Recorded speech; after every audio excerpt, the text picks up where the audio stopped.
Police వర్గం కథ. కార్తీక మాసం చివరి రోజు తప్పకుండా వినాల్సిన పోలీస్ వర్గం కథ. ఆరనీకుమా ఈ దీపం.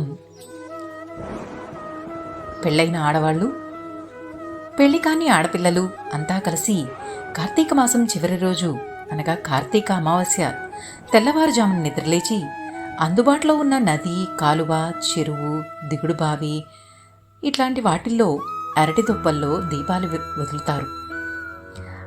అలా అతివులంతా కలిసి ముచ్చటగా అరటి దుప్పల్లో నీటి అలలపై వదిలిన ఈ దీపకాంతులే వారి జీవితంలో అలుముకున్న చీకట్లను పారద్రోలి కాంతిమయం చేయడమే కాక అంత్యంలో స్వర్గానికి చేర్చే వెలుగు తీరంగా కూడా మారతాయి.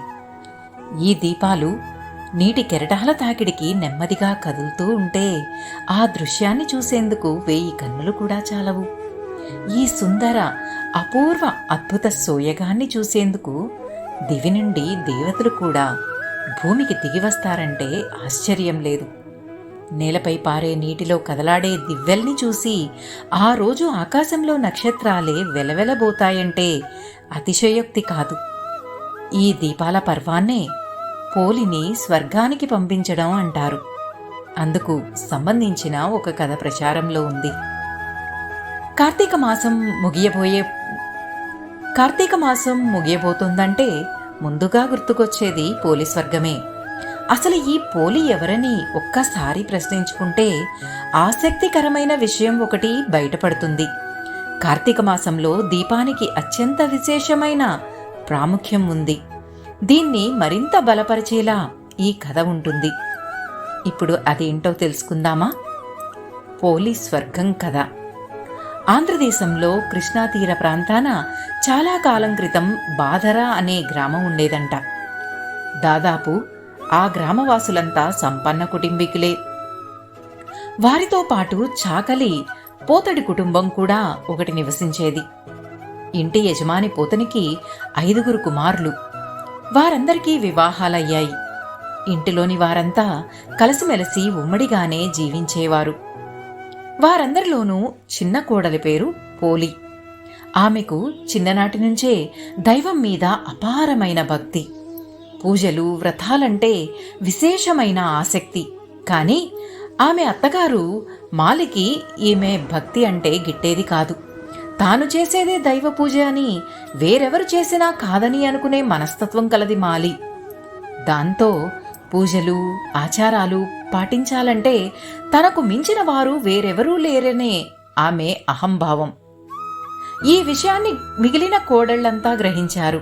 దాంతో వారంతా ఆమె మెప్పు పొందేందుకు ఆమె ఎంత అంటే అంత అంటూ వంత పాడేవారు. దాంతో ఆమె చిన్న కోడల్ని వదిలి ఎక్కువగా ప్రతి విషయంలోనూ 4 కోడళ్లతోనే కలుపుగోలుగా ఉండేది. తనకు జరుగుతున్న అన్యాయాన్ని భర్తకు చెప్పుకుందామన్నా అతను కూడా అమ్మ మాటకు ఎదురాడలేక బదులు పలికేవాడు కాదు. మామగారు కూడా అంతే. దాంతో ఆ ఇంట్లో అత్త చెప్పిందే వేదం. పూజలు, వ్రతాల విషయంలో కూడా మాలి తన మాటనే నెగ్గించుకునేందుకు పోలిని విడిచిపెట్టి మిగిలిన కోడళ్లనే కలుపుకునేది. అలాగే కార్తీక మాసం రాగానే చిన్న కోడల్ని ఇంట్లో వదిలి మిగతా కోడళ్లతో కలిసి నదికి వెళ్లేది. అక్కడ వీరందరితో కలిసి నదీ స్నానం చేసి అరటి దొప్పలలో దీపాలను వెలిగించుకుని వచ్చేది. ఈలోగా చిన్న కోడలు తమకు తెలియకుండా ఇంటిలో ఎక్కడ దీపం పెడుతుందోనన్న అనుమానంతో దీపం పెట్టేందుకు కావలసిన సామాగ్రి ఏది ఇంట్లో లేకుండా జాగ్రత్త పడి మరీ నదికి వచ్చేది అత్తగారు. ప్రతి దైవ సంబంధిత విషయంలోనూ ఈ విధంగానే జరిగేది. మనసుంటే మార్గం ఉంటుందన్న మాదిరి మనసులో దైవాన్ని నమ్ముకోగవాలే గాని అనుకున్నది నెరవేరేందుకు తగిన మార్గాన్ని భగవంతుడే చూపిస్తాడు. ఇందుకు పోలి నిస్వార్థ భక్తే తార్కాణం. అత్తగారు చిన్న కోడల్ని దీపం పెట్టనీయకుండా ఎంత పగడ్బందీ జాగ్రత్తలు తీసుకున్నా అదేమి విచిత్రమో గాని వీళ్లంతా నదీ స్నానం ముగించుకుని వచ్చేసరికి ఇంట్లో చిన్న కోడలు పెట్టిన దీపం ప్రకాశవంతంగా వెలుగుతూ కనిపించేది. అయితే ఈ దీపం వెలిగించేందుకు ఆమె ఎంతో కష్టపడేది. అయితే ఆ కష్టాన్ని కష్టంగా కాక ఇది భగవంతుడు తనకు పెడుతున్న పరీక్షగా భావించి ఆయన్నే మనసులో స్మరించుకుంటూ పెరట్లో ఉన్న పత్తి చెట్టు నుంచి కొద్దిగా పత్తిని తీసుకుని దాంతో ఒత్తి చేసేది. ఆ ఒత్తికి కవ్వానికి అక్కడక్కడా అంటుకున్న ఉన్న వెన్న రాసి దీపాన్ని వెలిగించేది. దీపం ఎవరికీ కనిపించకుండా ఉండేందుకు దానిపై బుట్టని బోర్లించేది. ఇలా కార్తీక మాసమంతా నిర్విఘ్నంగా దీపాలు వెలిగించేది పోలి. ఇలా నెల రోజులు గడిచాయి. ఈ రోజే కార్తీక మాసం చివరి రోజు, అమావాస్య. ఈ ఒక్కరోజు పరమాత్మ కృపా కటాక్షాలతో దీపం పెట్టగలిగితే అనుకున్న ఆశయం నెరవేరుతుంది. కాబట్టి ఈ చిన్న కోరికను నెరవేర్చు కార్తీక దామోదరా అని మనసులో శ్రద్ధాభక్తులతో స్మరించుకుంది పోలి.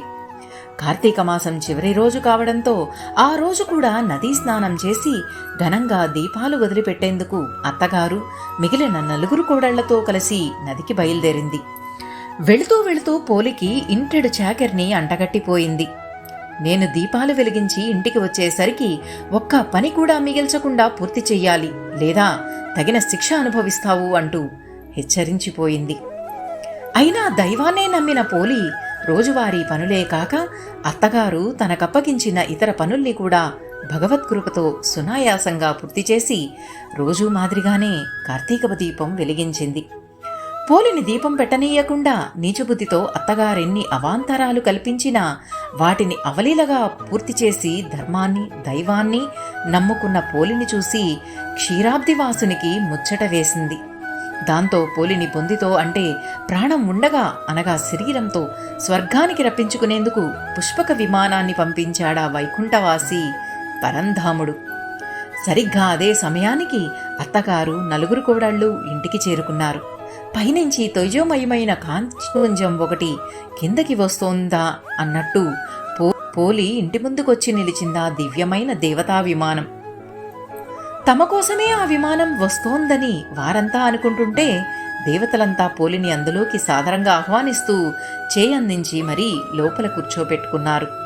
అయితే అది తమ కోసమే వచ్చిందనుకుని భ్రమిస్తూ మురిసిపోతున్న అత్తగారి ఆశలన్నీ అడియాసలయ్యాయి. ఎలాగైనా పోలితో పాటు తాము కూడా స్వర్గానికి వెళ్లాలనుకుంటూ పోలి కాళ్లు పట్టుకుని వేలాడే ప్రయత్నం చేసినా ఇసుమంతైనా ప్రయోజనం లేకపోయింది. విమానంలో పోలికి మాత్రమే స్వర్గానికి చేరుకునే అర్హత ఉందని, మీకు లేదంటూ దేవతలంతా వారిని కిందకి తోసివేస్తున్నారు. అంతేకాదు, చిన్న కోడల్ని దీపం పెట్టనీయకుండా దుర్భుక్తితో ఎన్ని ఆటంకాలు కల్పించినా అన్నింటినీ తన అచంచలమైన భక్తితో అధిగమించి కార్తీక మాసం 4 రోజులు ఒక్కరోజు కూడా మానకుండా దీపం పెట్టిన పోలి శ్రద్ధాభక్తికి పరంధాముడు ఎంతగానో పరవశించాడని, అందుకే ఆమెను తీసుకురమ్మంటూ పుష్పక విమానం పంపించాడని అందులోని దేవతలు చెబుతూ విమానాన్ని పట్టుకుని వేలాడుతున్న మాలి ఆమె కోడళ్ల చేతులను నరికివేశారు. దీన్ని బట్టి మనం గ్రహించాల్సిందేమిటంటే అహంకారాన్ని వీడి నిష్కల్మషమైన మనస్సుతో ఏది చేసినా దాన్ని పరమాత్మ స్వీకరిస్తాడని, అదే ఆయనకు ప్రియమని తెలుసుకోవాలి. పోలి ఆ విషయాన్ని తెలుసుకుంది.